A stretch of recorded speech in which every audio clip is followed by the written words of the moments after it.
morning, everybody. Welcome to this week's episode of Breaking the News. I'm Julie Roginsky here with Michelle Kinney and Jeff Jarvis, and there is so much bullshit going on in the world today. Michelle and I are doing a separate rant about Virginia and a Supreme Court decision and just how Democrats don't know how to play hardball at 2 p.m. today.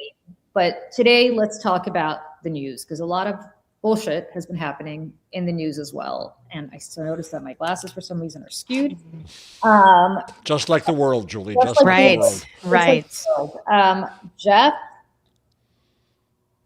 Julie K. Brown got her well-deserved, belatedly deserved Pulitzer Prize this year. He is the person most responsible for bringing any sort of accountability to Jeffrey Epstein, to Ghislaine Maxwell, and to the nameless multitude of other predators whose names we will one day know. This story was dead and buried until Julie K. Brown found 80 survivors to talk to her. 8 of them went on the record, as she said. And yet, in the year of our Lord, 2026, it has taken a decade almost for her to get a Pulitzer and not a breaking news Pulitzer. So, Jeff, go at it, because this is enraging. So it turns out that this is Semaphor's reporting. Turns out that it was a white male reporter, an editor, formerly New York Times Metro editor, then at the time at ProPublica, who blackballed her from getting the Pulitzer over 2 years for doing her superb work. His argument was, well, a lot of this has been out already. It wasn't really original reporting. In self-justification since, he tries to say that, well, he proposed that she should instead get a different Pulitzer for public service or something else, but the news she just didn't deserve it. David Boardman, who is now the dean at Temple's journalism school and a friend of mine, an excellent editor, and was on the jury at the time, and he thought this was ridiculous, and he fought at the time, but lost at the time. So it came out that he had said that I'm quoting from him to Semaphore, I and others on the jury felt that the work was not the best entry for a category that values fully novel reporting. And arguing again that things came out before. So Julie K. Brown, bless her, the best journalist we have going right now, fought back, as is her wont and as she should, against this horrid mansplaining. Yep. She says in the socials, I guess it wasn't novel to track down 80 victims, all their names redacted from court documents, meaning I had to find them, convince 8 of them to speak with me, 4 on the record and on camera. Does anyone understand how difficult that was? It was so difficult that I contacted sexual assault psychiatrists to guide me so that I wouldn't re-traumatize them. So to not only do the journalism, but to do it responsibly. Yeah. I also got the lead detective police chief to speak on the record about their own betrayal by state and federal prosecutors. Ellipses here. There were also hundreds of emails between prosecutors and Epstein's lawyers showing a pattern of prosecutors repeatedly bowing to Epstein's powerful lawyers. Lastly, I did a search of how many stories the NYT wrote about Jeffrey Epstein between 2005, when his case became public, and 2018, when my story ran. They simply did not cover the story adequately. I continue quoting. What is really galling and sad is that I even have to explain this, especially to journalists. But then again, this is why the victims have had to fight so hard to be heard. It is a perfect microcosm of the media reaction, the powered reaction, and the male white reaction to Me Too. This isn't a big deal. To dismiss the work of a female journalist about a story that affects women, and to use the power of the position of the New York Times / Politico. I'm no fan of the Pulitzers, even though there's people I really admire who get them. Mr. Tory this time around, I think, is a great pick. There can be great picks, but I think that it skews journalism to try to appeal to each other. And so rather than talking about the value to the public, the value to society, the impact it might have, this is about a bunch of powerful, generally white people who are sitting in judgment of the rest of journalism. And if it doesn't play to that audience, it doesn't work. And Julie K. Brown God bless her, is a real journalist. Listen, all right, I'm gonna just say it. So I think I've said this on the show before, but I have an update. Gretchen Carlson and I have been trying to get an op-ed into the New York Times for years about how the Me Too movement, contrary to what the New York Times opines on every single week, is not dead. It is not just not dead, it is flourishing. And you need look no further than the fact that prior to the Me Too movement, nobody would have run a story about Jeffrey Epstein because it would have been a he said, she said story. Whereas in reality, it is not a he said, she said story. It is a he said and then thousands of she saids that have been, and yet you still, by the way. It's a he said, she muffled story. Muffled story. And that is how you know the Me Too movement is working, because people are being held to account, not in the way we want, not in the way that we would wish.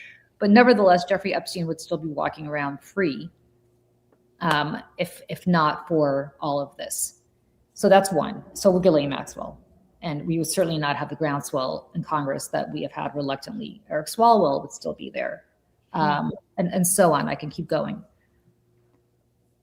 The New York Times refuses to take that op-ed. This week, we actually reached out to their editorial board and said, would you like to see a copy of this op-ed before they turn it down? And the answer was no. You're kidding me. No. What? Yes. Friends, Arthur Sulzberger was in the Epstein files. There is a communication between Michael Wolff and Jeffrey Epstein about how if what they knew about Arthur Sulzberger, otherwise known as Pinch Sulzberger, the father of A.G. Sulzberger, the current publisher, were ever to come out, it would blow up the establishment. I don't know what the connection is to what I just said to you. But I do know that the New York Times did jack shit on the Epstein files in the lead up to Julie Key Brown's story. I know that they are doing what they have to now because it has just become such a part of the zeitgeist, but not doing as much as they could be. No. While They never are. turning over the editorial page to column after column about how the Me Too movement has set back women, how the Me Too movement backfired, how the Me Too movement is dead, and I can keep going. I did not intend to tell the story today, but you kind of wound me up there, Jeff. It's an important story to tell. How long have you been trying to get that op-ed in the Times? Years. And summarize it for us. The Me Too movement's not dead. And That's we are it. here, and we are here to tell you, as the people who helped launch this iteration of it, why. So, in other words, you're criticizing the op-ed and editorial pages of the New York Times, and they don't want that criticism. I wouldn't even criticize them by name. I just simply want it out there. It's Of implicit. course, it's implicit. But I simply want, look, for better or worse, the New York Times sets the tone. And for better or worse, the New York Times sets elite opinion very often.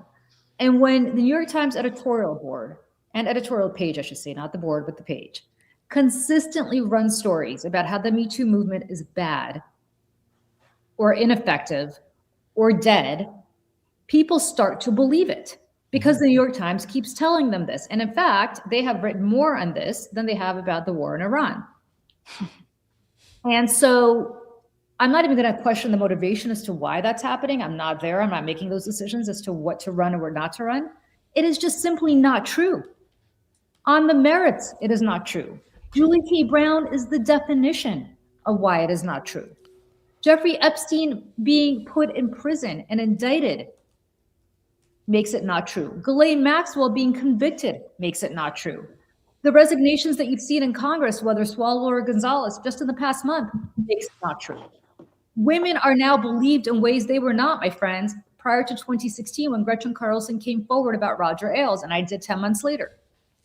And we have the expertise to tell you that because in my 27th day job, I work on this every day, moving the needle forward. We are passing federal legislation that has given justice to millions and millions of survivors of sexual misconduct.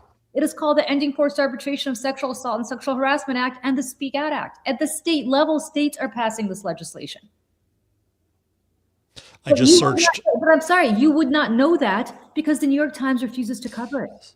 I just searched the New York Times for Me Too, and the first two results to come up are from the news desk, Eric Swalwell, Tony Gonzalez, and the post Me Too era. There is no post Me Too era. And then opinion, the Epstein emails show Me Too never stood a chance, which you've talked about before. Yeah. That's what, and so it's not just the editorial board. It is the newsroom as well. Hey, listen, let me just say something. There is no post Me Too era. There's no post Me Too era. Neither is there a post racism era in this country. They keep on trying to ignore these things. This is not like the after party and the after party on Saturday Night Live, right? Yeah. Like, this is not what this is. The Me Too movement happened. It is continuing to make progress. You would not know this because Julie Key Brown was not honored by this elite institution called the Pulitzer Committee for years. And you would not know this because we are not allowed to submit an op-ed to the New York Times to tell people that. And so therefore, if a tree falls in the forest and nobody hears it, you would think that the Me Too movement is over because this elite group of, as you said, Jeff, white men and some women, because that's who the opinion editor is. New York Times, it is a woman, a white woman. Somebody's got to hold the patriarchy up. They can't do it all on their own. You know what I mean? and so that's why people think it's over, and why we're in the post Me Too era. That's one. And two, the Jeffrey Epstein thing shows that Me Too never stood a chance. The man was indicted and imprisoned. Ghislaine Maxwell is sitting in prison right now. I get it. It's not enough. I get it. She may walk, but that's not because the Me Too movement backfired. It's because Donald Trump's the president of the United States, and you could have the strongest Me Too protections of the world. This could be 2016 or 2017. He would be doing the same thing. And go to the UK and see who's lost jobs because of Epstein.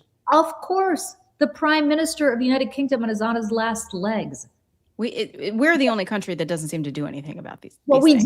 No. Well, I mean, I'm saying like in the court of public opinion when it comes to like comedians, because it's not just the New York Times. It's comedians. It's Bill Maher. It's Louis C.K. It's all of these guys who got on stage, during the 2024 election and, said that Kamala Harris laughed funny and they just don't trust this black lady, because they want to be able to say the R word and they hate trans people and, ooh, poor me. It's the same shit, just a different day and a different flavor of victimhood. I am so tired of this shit. I am so tired of men specifically in this country, white men, telling the rest of us what's over and what's not. And Jeff, to your point about racism, the Confederacy is rising again in this country because we did not properly punish the South after the Civil War. And let me quote a New York Times headline from that. Ahead. Behind voting rights case, a clash over the reality of racism. Clash. That's from this clash? Week. Right, as if whether it's a debate whether racism is real or not, which is the New York Times giving credence to that view that we're also in a post-racist America, which is the bullshit of all bullshits. It is the most racist thing you can possibly say in and of itself. By ignoring racism, by ignoring misogyny, you are then committing racist and misogynistic acts. And this is our media. And the New York Times doesn't only have a powerful editorial board, but they right now have a near monopoly on reporting power. They have by far the largest newsroom. They have 13 million subscribers, many of them to food and games, but it's money in the coffers. They have a huge newsroom. The Washington Post is dead. CNN is about to become state media. The rest of media in America is it. This is the only institution that has the resources to do serious journalism. And what they choose and choose not to cover in a serious way, and how they choose to view that. When they think they can say that we're in a post-racist or post-Me Too era, that dismisses these movements.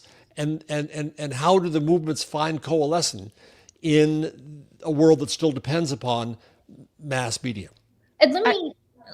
Michelle and I were talking about this. Michelle, you can go off on this in ways that I can't because it sounds immodest. But look at what happened with Adam Mockler at CNN.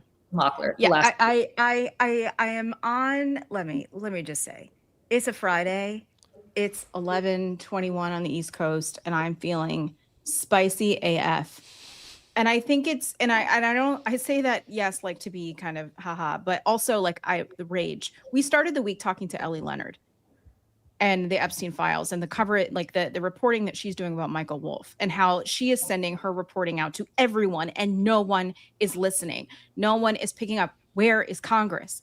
And, I'm sorry to call people out in the chat right now too, but I'm seeing men ask me or ask us, I'm sorry you're so tired of this, but what are you doing about it? I'm here and I'm talking about it. I am a woman living in the United States of America. I have an opinion and I have a platform, and I'm doing something about it by talking about it, because this is what happens in this country. We have a freedom of speech for now to continue having these conversations, important conversations. Not to mention, Julie and I both work in politics, and I've spent the last several years creating ads, hoping and helping women to get elected in this country. So please spare me the what am I going to do about it? What are you doing about it? So there's that. Second of all, let me just say this, and this is something I noticed. I know Julie doesn't want to say anything about it, but I have had enough. Time after time after time, I have seen women that I know and admire and that I have worked with, Julie being one of them, Tara Setmeyer being another one, who is my friend and colleague / former colleague over at the Seneca Project. Was a women's organization. Lee McGowan, who I don't know, politics girls, who have all gone on Abby Phillips' show. Middle-aged women, enraged by the mugging of the camera and the laughing at his own comments, Scott Jennings, over and over and over and over, diminishing and demeaning women. And they call him out. And what happens? It's a headline on Mediaite.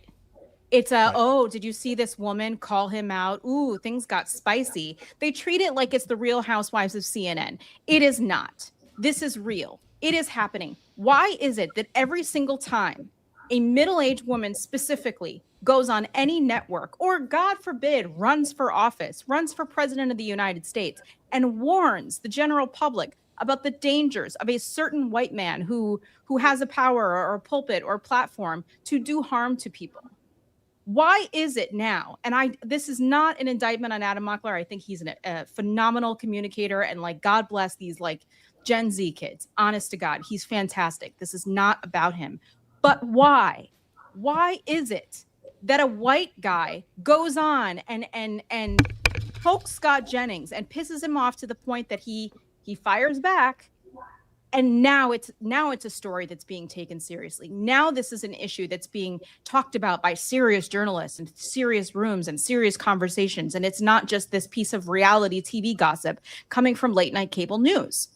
Why is it that when Lee McGowan or Julie Roginsky or Tara Setmeyer go on to Abby Phillips' show and call out Scott Jennings, it's nothing? But when Adam Mockler does it, suddenly it's a problem. Suddenly it's being taken seriously. And even amen to everything you just said, Michelle. And even then, Julie and I talked about this at some length last week, thinking maybe something would have happened. Crickets. Nothing's happened at CNN. The only thing that happened at CNN is that Ted Turner died. And right. Ted Turner was a flawed character in many ways, but Ted Turner wouldn't have stood for that. No way. Ted Turner married Jane Fonda, a middle-aged woman, and respected her power. Ted Turner adored her. Cared about journalism and democracy and peace and the planet. And he's rolling in his grave right now. He was already, given what's happened. Yeah. Again, I don't mean to put him up on any pedestal, but he's better than CNN today. And you can see the gap. You can see what's happened. Nothing's happened at CNN in this week and a half since that episode. Even though it did take a young man to make it public, it doesn't matter. It's going to just roll over because Scott Jennings can keep getting away with it because he's a white man, because they want that voice, because they know they're about to become state media, because they're chicken shit. Chicken shit is right. I want to just say something about what Michelle said. First of all, I appreciate that, Michelle, very much. Thank you. But I will also say this. The last time I was on with Scott Jennings, he did not drop the F-bomb, but he lost his shit to such an extent that it made what happened with Adam Mockler look like a garden variety, cable news debate. I mean, he had a meltdown, the likes of which I've never seen. He did not drop the F-bomb, but you don't necessarily need to drop the F-bomb to have a complete nervous breakdown. That was portrayed very much as a fireworks were drama. Yes, media. I did a whole thing, drama, blah, blah, blah. Always. Then I wrote my column about it's women who were upset. Mm-hmm. Right. And I will take myself out of this equation. I will say that I have seen Tara Setmayer and Lee McGowan stick it to him in ways that are phenomenal. Phenomenal, both of them. And yet, that's not what got them, all this hagiography about how they're the new voice of a generation and look at them taking it to Republicans. Oh, yes. Very, and I will say this. Groundbreaking. Let's even take Tara and myself out of this equation because we have been on cable news for so long. We're not, fresh meat anymore. Sorry to say. But Lee McGowan, Politics Girl, is fairly new in this phenomenon. She's got an incredible following on social media, but in terms of being here, right? And yet, again, she has stuck it to Scott Jennings in ways that are amazing. Yeah. As did Adam. As is Adam Oppler. Adam is fantastic. Taking nothing away from him. This is not a thing away from him. He was phenomenal. He was fantastic. He kept his cool. He made his point. He was chef's kiss. Did everything right times 1,000. But why is it that when Lee McGowan does it, she doesn't get the accolades, right? Like she doesn't get the support. The support. Adam Mockler got support of people saying this was wrong to do to the kid, which is also ageist in its way, right? And instead, all of the cases you've mentioned you're right, Julie, are treated as drama. They're treated as drama, and it's women. Oh, look at women. Oh, they got a little emotional. Well, and right, and if it's not, oh, is she on her period? Is she emotional? Or it's, oh, well, she's menopausal, and she's a middle-aged woman, and she no longer exists. She's invincible in this world, and it's invisible in this world rather. And it's just, it doesn't matter what we do. It's not right. It's not enough. And I have to say, I don't really watch a show. And we're white women. Sorry, just one more. We're white women. To be a woman of color in this country, Tara's not. Another situation. Tara's not Tara, but I mean just in general. Like it's. Anyway, sorry. Keep going. Anyway, so what I wanted to say also, I have admittedly I've not seen every time Lee McGowan's been on with Scott. I have not seen every time Tara's been on with Scott, but I've seen enough, and I certainly have seen every time that I've been on with Scott. None of us get emotional. He gets emotional. Right. He gets upset. Always. He gets upset. When I tell you that the last time I was on with him in January, he didn't get upset. He lost his shit in a way that if my 13-year-old behaved that way, well, he wouldn't because he's not a 5-year-old. Like he doesn't have temper. A 3-year-old. He doesn't have temper tantrums. It was a complete toddler-esque meltdown. It was but it's also a male power thing. Can I frighten you? Yes. And the truth of the matter, in his favorite comeback, I don't even know who you are. Really, I was going to say what he said to Gretchen Carlson. I don't even know what it is that you do, or I don't know who. I don't even know who you are. Really? I don't know who you are. Excuse me. Nicole Kidman played Gretchen Carlson in a movie. Who was it? Naomi Watts played her, and it doesn't matter. She's helped launch this iteration of the Me Too movement. Yeah, you don't know she's a legend. She's a legend. She's a legend. You don't know who I am, Scott? I've done a shitload more in the business. You sat across the table from him enough to know. Well, it's not even that. Like, I don't even know who you are. Hey, Scott, I had your job. I had your fucking job at a network that gets 10 times the percent, 10 times the ratings that your network gets. And by the way, I didn't have everybody tiptoeing around me from on the host level saying, oh, we can't piss off Julie. Oh my God, we can't piss off Julie because if we do, Roger Ailes is going to punish us. Fuck that. I'm going to tell you some other things that I've never said out loud, probably violating my NDA. I was on a show called Outnumbered, where I was the only Democrat there, day in, day out. Meghan McCain was sitting next to me. I made a comment without mentioning her father's name about how some senators who pretend that they're anti-Putin still voted for Rex Tillerson to be Secretary of State after saying that they would do that when a quote unquote pigs fly. Without mentioning her father's name, she freaked the fuck out on air. Of course, everything's about Meghan. And guess who got suspended for a week? It wasn't her. Try being in that chair, Scott Jennings, and that's some news that I've never told about, said publicly. So go ahead, Fox, bring it if you want to sue me for violating my NDA. But what I'm saying, guess who got suspended? Do you know why I never put an outnumbered again? Because I said, if you suspend me for this, I will never be on the show again. And they kept telling me to come back. And I said, no. Good for you. And I said, no.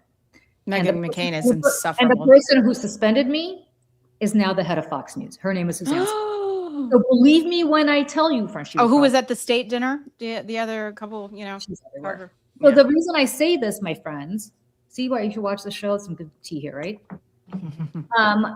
The reason I say this is because I did not get the fucking respect and treatment and pussyfooting around. I hate that word. And support that Scott Jennings got. Yes. That's every day. And guess what? I still never lost my shit. I still never turned to Meghan McCain when she was freaking the fuck out on me on air and said, get your fucking hand out of my face. Or to Kimberly Guilfoyle. Or to Greg Gutfeld, who Scott Jennings tries to do his best impression of, but he's fucking Timu Gutfeld, so he'll never do that. So my point is, like, he's the hysterical little whiny toddler, not the rest of us. And yet the way it's portrayed is, oh, shots were fired. No, shots were not fired. Somebody had a nervous breakdown, like a 3-year-old going, la, la, la, I'm not listening to you because I don't like what you have to say, and stamping his feet in a way that would have gotten him a timeout if he was my 3-year-old toddler. And the rest of us are equated with that, where we get emotional. Never have I seen Tara Setmayer or Lee McGowan or me get emotional. And again, this occurs we see Thompson, the head of CNN, on air rarely because he wants to pay tribute to Ted Turner and to the network. And there was a lot of saluting the flag of CNN's meaning in society and what was built and what it means. It's all gone because of this. When you don't stand up, when Abby Phillip is in the case where after this happened, everybody has to calm down. The ultimate both sidesing, the moving of the smashing of the Overton window. That's what the mode is of this show and of the whole network and of mass media. And it's gone. It's lost. It's over because you've sold your fucking soul. Yeah. Yeah. And to which I always ask, like, what's it worth? What's it worth? What's your soul worth? And I see people selling out every single day. And listen, I get it. Life is a whole lot easier when you have more money. I get it. I've had a job since I was 14 years old. I wish I had a whole lot more money because my life would be a lot less stressful. However, there is a line. There are things I will not do. There are things I will not say. There are people I will not work for because I'm either compromising my own values or compromising the way that I see the world. And, I've worked in places where Michelle, you need to calm down. Michelle, you're so emotional. Here goes Michelle again, all up in her feelings, working for a bunch of men who I'm going to tell you right now, I sat on call after call after call after call with them, losing their shit on a daily basis. Well, we all had to sit there and take it. So, it's tale as old as time. And quite frankly, being all up in my feelings, I make some pretty goddamn good ads. So you know what? Like, not always a weakness. Always a weakness. And I regulate, and I'm probably going to live longer because I won't die of a heart attack. But yeah, then there's that. What strikes me too is that it's everything you said is true at the individual level and the institutional level both. Mm-hmm. Right?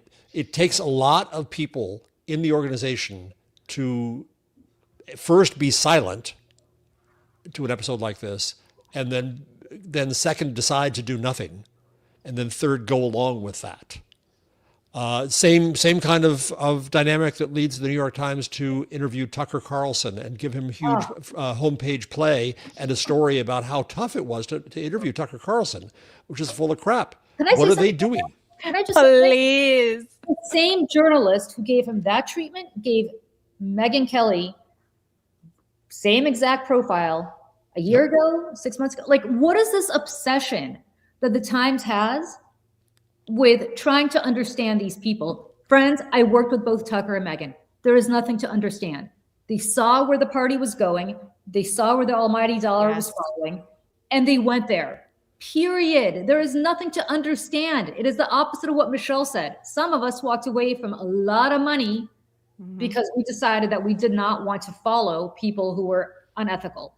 Other people chose to do it, not because they necessarily believe it or support it, but because they wanted the adulation and they wanted the audience, which leads to more money and more houses and more cars and more shit. That's all. Lulu Garcia Navarro, whatever her name is, I just explained it to you. There is no reason to sit there and spend weeks interviewing these people and platforming them in the New York Times. There you go. Your 30-second explanation. Why? And wasn't there one editor who said, why are we assigning this? One editor who said, why are we playing it this big? Anyone who argued, anyone who gave a counter view within the New York Times? Obviously not. No one in power. The opposite. They probably were like, this is great because this is the man in the diner equivalent. Oh God, yeah. 26. Now, in this Ohio diner. Yeah. Now we're not trying to understand the guy in this Ohio diner. Now we're trying to understand the guy who everybody in that Ohio diner ostensibly listens to.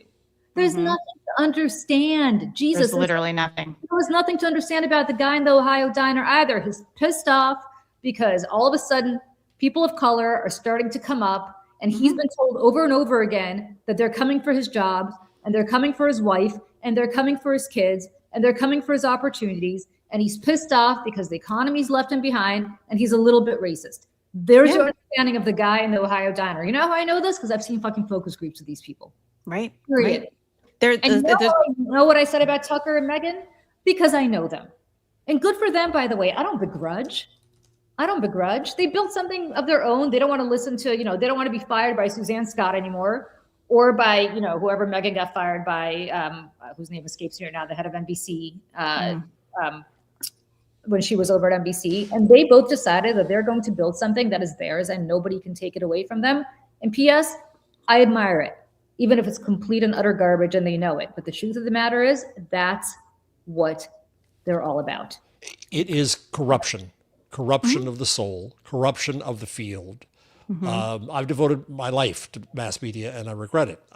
This might come from left field, but the Hollywood Reporter, part of Penske Media, does two things this week. First is that they give a BJ to Ezra Klein, why he's so hot.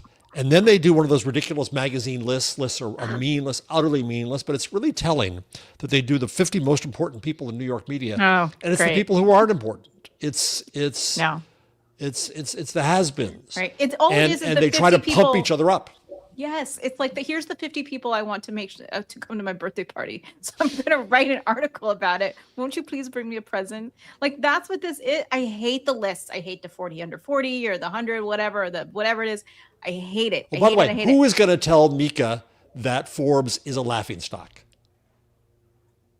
with all that she does with Forbes? Right. Never Forbes was bought by somebody who was like a Russian ass. I mean, it was crazy, but yeah. I mean, what else is new? No, and Ezra Klein, listen, this is not, I don't know him personally. Maybe he's a nice person, but the self-importance, the level of self-importance that oozes from this man.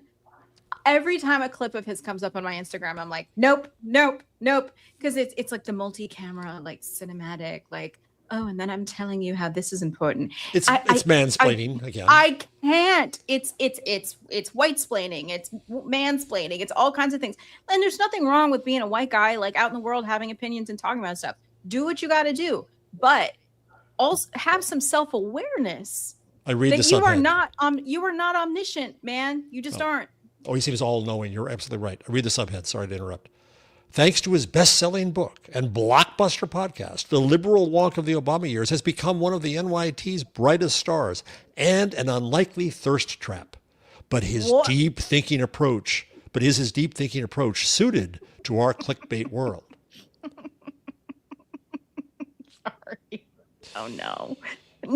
No. That's so unnecessary. Penske was supposedly in the running to buy New York Magazine and the Vox podcasts. Instead, now it's James Murdoch, who seems to be the most benign of the Murdochs, so that's not saying much. We'll see how this comes out. It's a low bar. Yeah, it is. And this is the ownership structure of the rest of media. It's not like you have the New York Times that I can complain about because it's the biggest. It's the whole lot of them. I'm sorry. I'm still on thirst trap. I'm going to be honest. I think he's kind of, But listen, you know what is like, it's attractive to me? Humility, smart, funny. Like, you know what I mean? Mm-hmm. Sometimes I think people are super cute and people are like, that's a weird choice, Michelle. And I'm like, have you heard him talk? He's hysterical. He's really funny and self-aware. People who are not self-aware are not thirst traps. That's just my opinion. That's just my opinion. Your thirst trap is Matthew Reese. You're like, I said what I said. And for that, folks, we have another podcast, which you should plug right now. Yeah.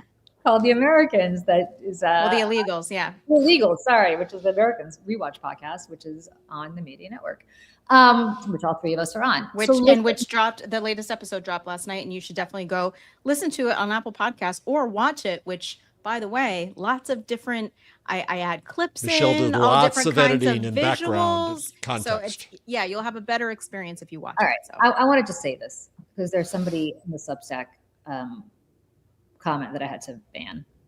Oh God! Not everything is the fault of the Jews. The New York Times is not owned by Israel. No, Israel is not telling the New York Times what to write and to assign. No, Israel is not telling people that the Me Too movement is over. Like, get a hold of yourselves. That's what Tucker Carlson is saying these days. Yeah. Yes. Well, this is where Tucker Carlson, and I'm sorry, people can like cancel me if you want, but this is where the far left and the far right are coming together to be like Jews. And I'm a non-Jew here, but a lot of people I love are Jewish, and I have learned so much from them. And I feel like I have, worldview and friendships that I have made with my Jewish friends. And I was thinking about this morning, Julie. It's so funny you say this because every time I open my phone, it's the comments. It's like interchangeable words for Jew, Zionist, AIPAC, Soros. I mean, and coming from both sides. And I'm like, we can all be angry about what's going on in Gaza. We should be. There's horror. Bibi Netanyahu is a monster. However, the Jewish people for thousands of years have been on the receiving end of hatred. It is hatred. And for people to say, well, it's not that, and I'm not anti-Semitic. It's different. This is a conspiratorial hatred because it's not based on a race even, because it is an ethno-religion. It's a little more complicated than that. But it comes from a place of like conspiratorial Jews control everything. They have all the money and a lot of them are, seem white to me. And Julie says this a lot. She was like, Tucker Carlson doesn't think I'm white enough. And, a lot of the far, far, far left people think that I'm a white supremacist. So it's like, it's not hard to just not hate Jewish people. It's not hard. Yeah, and I suggest people try it. And by the way, you want to criticize Netanyahu or Israeli policy with respect to what's happening in Gaza, with respect to what's happening in the West Bank, with respect to what's happening in Iran, or any number of things, go to it. But please stop with the conspiracy theories, because then it's outrageous. That's the whole, the Jews are pulling the puppet strings. And life is never that simple. Yeah. If things could get that cleanly organized, we wouldn't be in the mess we're in. It's because life is messy. Yeah. No. And literally, I mean, Jack Schlossberg, however anybody feels about him as a communicator or a candidate for the New York 12th Congressional District, he came out in support of the Iron Dome. Okay. Have your opinions about this, whatever it is. His entire comment section now is like Jew, Jew, Jew, Jew, Jew. It's awful. It's awful. And people can disagree with him, but the fact, because his dad is Jewish, and so he's half Jewish, and it comes back to this over and over again. I was like, it blows my mind. It really just does. It really does. It's the proper sermon that Eddie Glaude often gives to Nicole Wallace on her show, which is that we as America do not recognize America. We're not being honest about what we are. We're not being honest about the misogyny we've talked about the racism we've talked about the anti-Semitism we've talked about. Mm-hmm. These are the essence and the core of this country. And until we admit that and deal with it, until we recognize the need for reparations from it, from each of those, we're not going to make any progress. We're constantly. No way. Yeah. And this is where I invite people to please go watch Kevin, what am I talking about? Ken Burns' docuseries that he did, U.S. and the Holocaust, that is so beautifully narrated by the great Peter Coyote. Go watch it. It's on PBS, and it talks about this country's history with the Holocaust and how we've treated Jews for the last however 100-something years. So, we are far from perfect. And Jeff, I cannot agree with you more until you just acknowledge it. We don't have to walk around feeling bad about it 24/7. No one's asking anybody to do that, but you can't fix a problem until you identify it and say it out loud. You just can't. To your point about conspiracy theories, Michelle, I come back to my list of Times sins. They had a story this week about the widow of the man who was killed in Butler. And what did they do? They gave air to her, because I wouldn't even link to it, to her conspiracy theories that it was the fault of Biden. And yes, of course, they said, well, there's no evidence to that. But what did you just do, New York Times, most powerful journalistic institution in this country? You just gave oxygen to that. You just enabled it. The most obvious lesson of the last 10 years and misinformation is that the goal of those who misinform, they don't care if you fact check them. They don't care if you debunk them. In fact, all the better if you do, because they want it in public discourse. And the New York Times, with I should call it naivete, but it's more criminal than that. Spread conspiracy theories. And whether it's Biden or whether it's George Soros, or it's this belief that there's some nebulous deep state Jewish Rothschild, go back in time, power cabal that's really in charge that we have to fight over because we need some unknown enemy. And the trans kids aren't powerful enough, and immigrants aren't powerful enough. So we have to find an enemy that's more powerful, seemingly more powerful. And whether that's the Jews, or whether that's the woke Bidens, or whether that's the deep state, the need is not just for an enemy, it is also for a conspiracy to fight against. And when you enable that, you give up any value of journalism. Yeah, I mean, they're just stenographers, really, at this point. I mean, they regurgitate quotes without putting it into context of facts. And I go back to the 2016 election. We were talking earlier about why is it that when women say things, no one listens? What was going on in 2016? Oh, Hillary the hawk, Donald the dove. I mean, oh my God. I don't know how many times that we roll the tape of Hillary Clinton warning and saying everything that about Donald Trump that has come true or that already was true. And she said it over and over and over again. But like her emails for the email scandal splashed across the front page, and then Donald Trump and Russia like in tiny print, like down like on page 8 or whatever. I mean, but then when Joe Biden, and again, I love Joe Biden. I love Joe Biden probably too much. But again, like when he says things, people listened. But when Kamala Harris or Hillary Clinton said it, little too emotional. Can't be trusted. I don't know. I don't see her policies. Laugh. She laughs a little hard. I mean, I don't know. That's kind of a cackle. It's annoying. Oh, she's a little shrill. Have you heard Donald Trump? Have you heard Donald Trump's voice? That man's voice goes through me like horrible. And if you want a conspiracy, if you really want to see a conspiracy, look at Virginia today. Oof. Look at the courts in the red states. Look at the U.S. federal courts, starting at the Supreme Court. Look at Project 2025. Look at what has been done to voting rights, to Black America. That is a conspiracy. It's a conspiracy that is organized and has paid off. Listen, and patient, very patient. I remember back in my Fox days, and this goes back to 2004, 2005. That's how long ago this conversation, 20 years ago, this conversation took place, roughly, somewhere in that mid-2000s era. I was sitting, I remember the Sowell on the 12th floor. I was sitting with Ann Coulter. Ugh, sorry. That came out of my mouth. We were talking about the election, and I forgot which election it was. I think it was actually the Kerry election, so it might have been 2004. If not, it was 2008. Just remember when she called the 9/11 widows a bunch of harpies? Anyways, keep going. Yeah. Sorry. Yes. So it was 2004, maybe it was the 2006 midterms, whatever the hell it was. It was around some sort of election. And somehow and this is offline, we were talking about some issue. I'm going to pretend it's abortion, but it's not. Mm-hmm. And she turned to me, she said, I don't give a shit about anything other than the Supreme Court. That is all I care about. That is all I care about. I just care about the court. And Mitch McConnell believed that too. And while Democrats were running around with their bullshit, and I'm sorry to say this because I come from New Jersey, maybe I, play a little too much political hardball as a result if that's where I had. But when Democrats were doing their good government shit of, the good government groups want us to get rid of partisan redistricting, and we don't want to gerrymander anything, and why don't we have these bipartisan panels?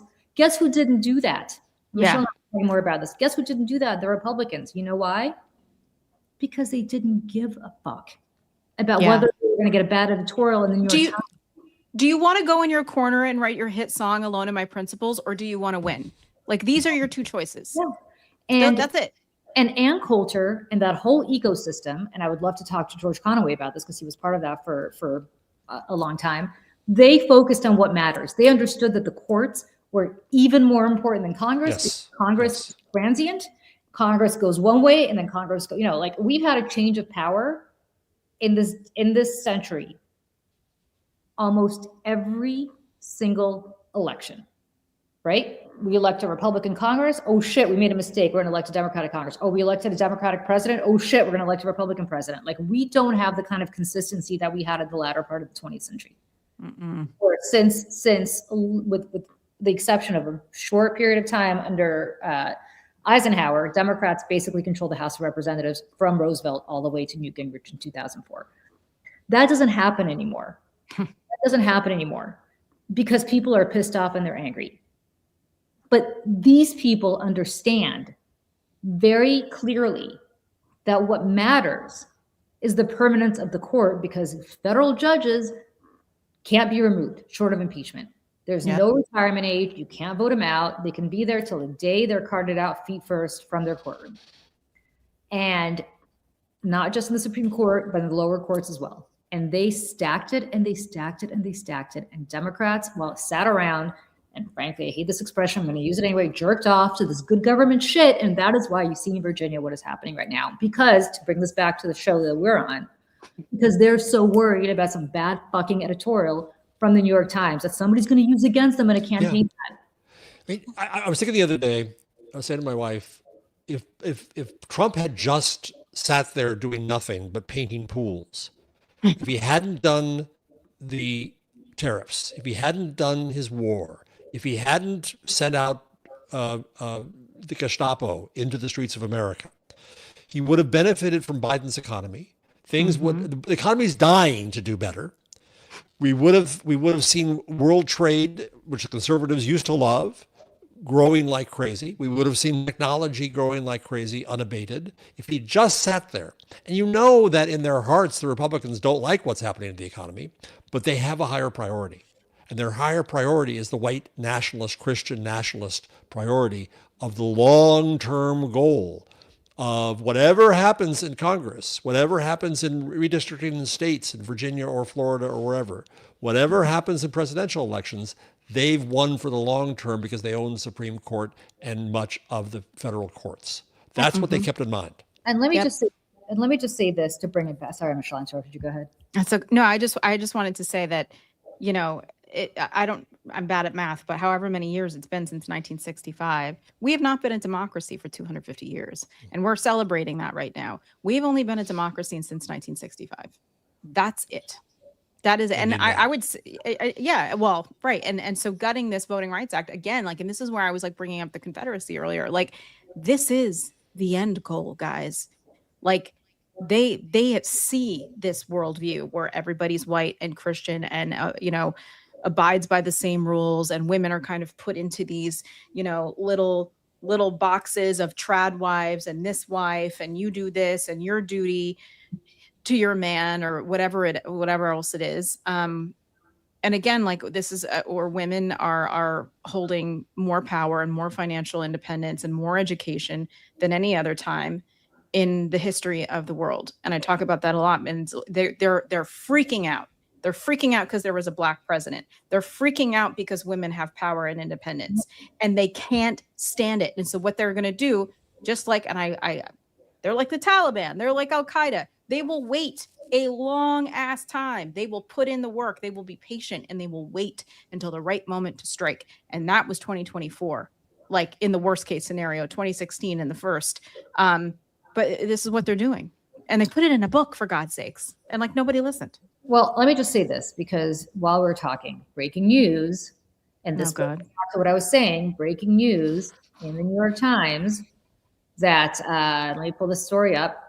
The headline, ABC accuses government of violating First Amendment. And the lead is, ABC has accused the Federal Communications Commission of violating its free speech rights, potentially setting the stage for a protracted high-stakes legal battle between the network and the Trump administration.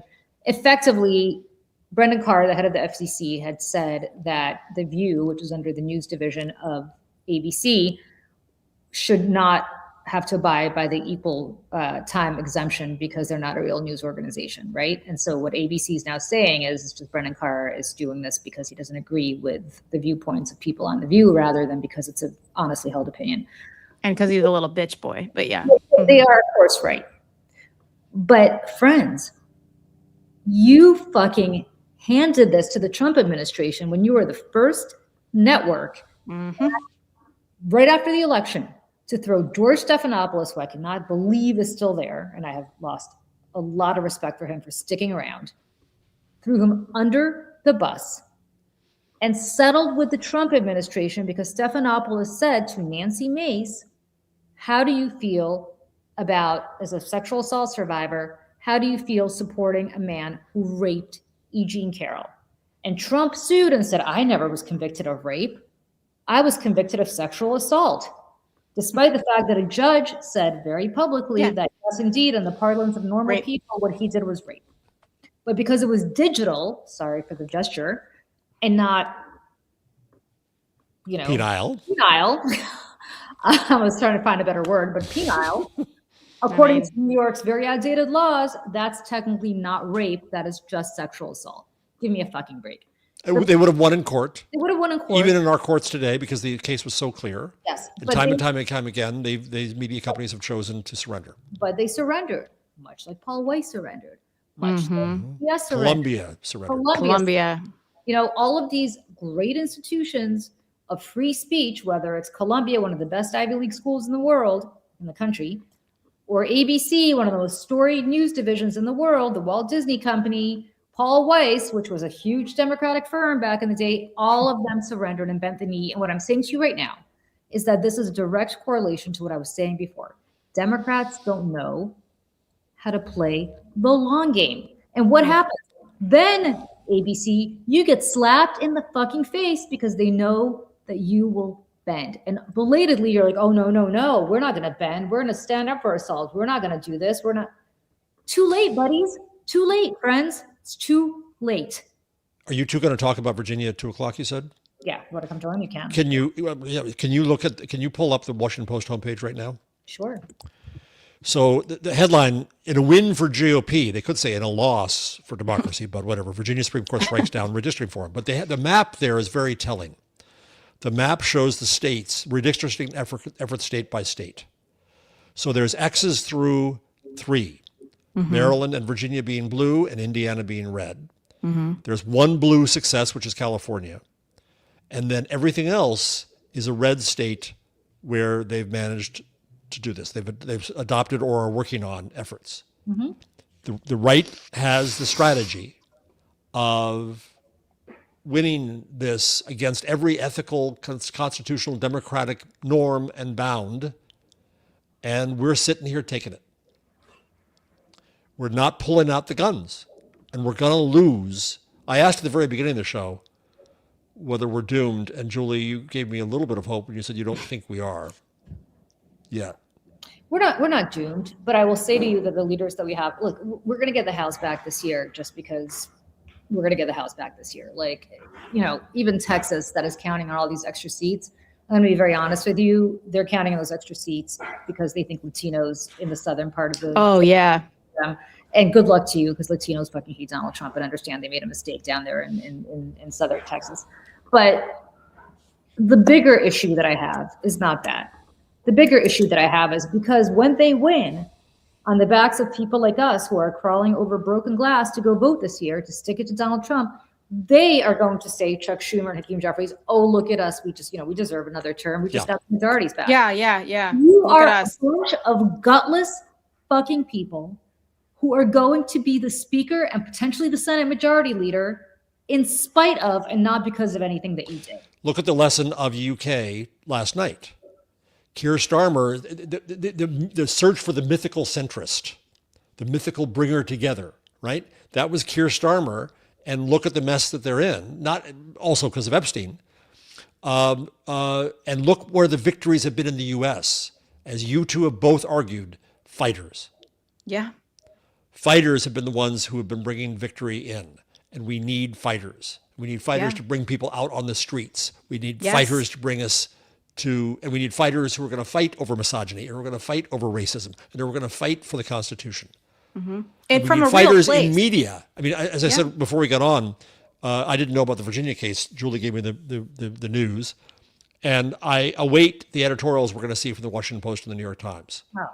A little bit of they'll clutch one pearl, but they won't have the level of anger about this that they should have. They won't recognize the conspiracy. They won't recognize the fascist takeover. They ill serve us. And we got to go, but I would say good luck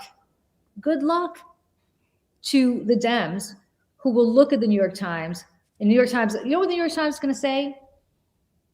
Democrats should not follow Republicans to the gutter. Oh, right, yes. right, Democrats not, what the Republicans have done is horrible, but they should not, the Democrats should not follow New York. This is how democracy ends.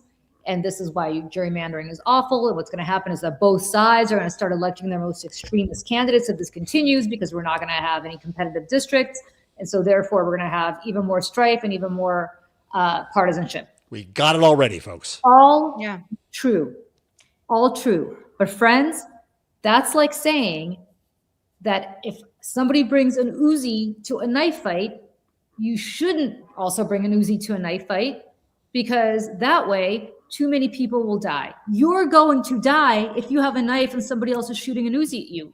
If you have an Uzi pointing at them, maybe they'll think twice.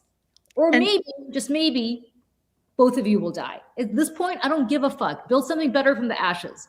Yep, exactly. And at a certain point, and I won't wait on Chuck Schumer to his very powerful letters. I won't wait on him to do anything. But the good thing about the future of media, the way that it's going independently in places like this and others, is that the rest of us can go to all of that and say, no, that's not what we're doing, because America needs a leader. It needs an honest leader who says all these things about misogyny and racism and actually means it, because the American people aren't stupid. They can, well, for the most part, they can see. 30% are. There, some of them are, but a lot of us aren't. You can tell when people are full of shit. And America needs a leader, but America also needs a hero. America needs a hero in this moment. And for people to have a lack of imagination is a very, very, very dangerous thing. Imagine it will get worse if you do not get out in the street and do something about it every single day. Or just have conversations like this. And let me just say this. People are saying, well, what do we do? What do we do? We don't, when the judges behave this way. Listen to what Ann Coulter said. Look at what Mitch McConnell did. Look at what the Federalist Society does.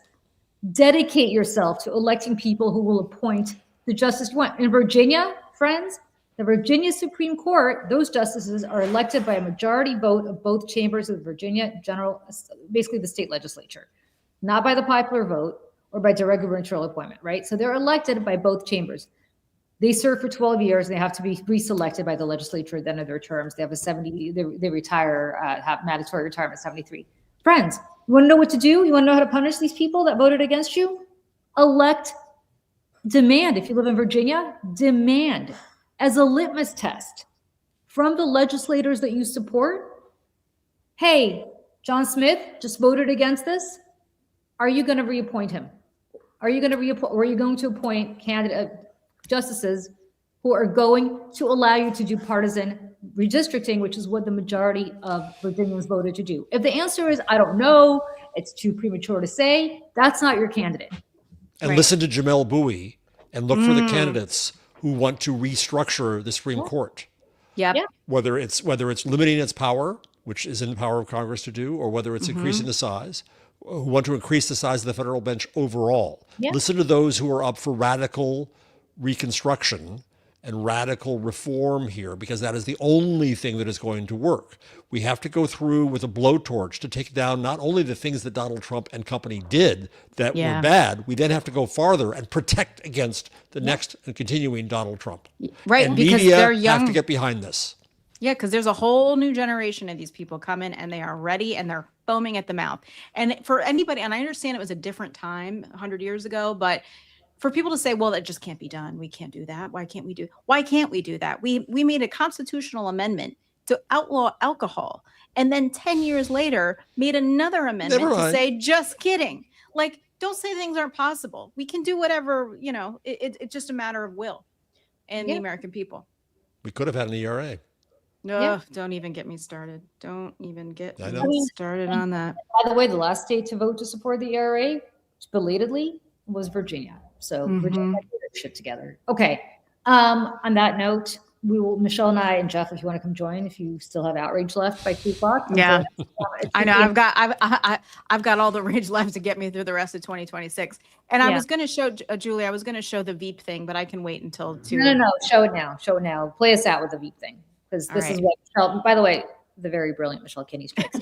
It's a little dumb, but if you guys didn't see, Donald Trump, speaking of press and the relationship with the press, had a press conference in the Oval Office on Tuesday with a bunch of children, because we thought that this was going to be okay, and made those children stand around him for an hour. They stood there for insanity. And so I was trying to find all these different ways to frame this, that I was like, do I make this scary? Do I make this funny? Do I make this? I was like, I don't know how else to frame this except for in an episode of Veep, because Veep could never. And Veep, if you know Veep, this will be, it will resonate with you. If you don't know Veep and you've never watched Veep, well, go watch Veep, because you're missing out. But it's the most absurd, ridiculous thing that a pedophile is sitting in the Oval Office talking about death and destruction around these children. A pedophile protector, to be safe. Pedophile protector, an alleged pedophile by accusers in the Epstein files. Yeah, so I'll play this here.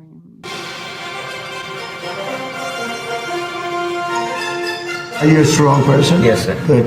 You think you can take me in a fight? We're thrilled to have so many young athletes here at the White House. Our country now is the hottest country anywhere in the world. We had a country that was dead. Then we had the Obama administration. Wonderful, wonderful person. Barack Hussein Obama. Have you heard of him? When you have transgender mutilization, don't listen to this, kids. Transgender mutilization of your children for everyone. I'm so grateful to President Trump for his leadership of reinstituting the physical fitness test. I ended 8 wars. Nobody else ever ended a war.